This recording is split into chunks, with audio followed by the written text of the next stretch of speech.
jak zimno. Cześć. O! Nie lądujesz na naszym lądowisku, tylko gdzieś tam po łąkach. Czemu ty nie biegniesz jak lądujesz, tylko tak jakbyś nogą się chciał zaprzeć. Biegłem. Ale stałem jak biegłem chyba. Wiatr wieje, u góry mocniej. Ale normalnie pokraśniałeś na licach? Zgrzałeś się! Ale wali, ja pierdzielę, Adam. Andrzej. Wali jak cholera. Widzieliście jak ta parolotnia szła, nie? Na boki. O! No fajnie. O! Zostawiasz to skrzydło tam do przyszłego roku. Nie. O to chodziło. Czekajcie, bo mam coś do Andrzeja. Andrzej, Zaraz wracam.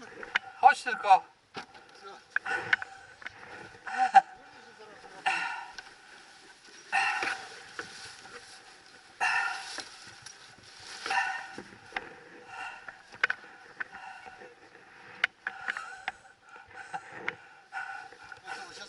O!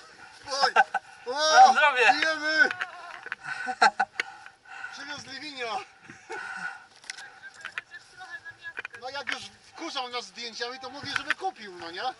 No, dziękuję bardzo. Proszę.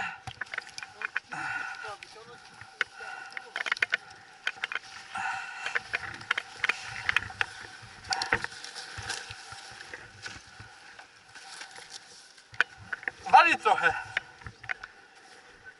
Jest turbulencja. Nie jest turbulencja, tylko termika, proszę pana.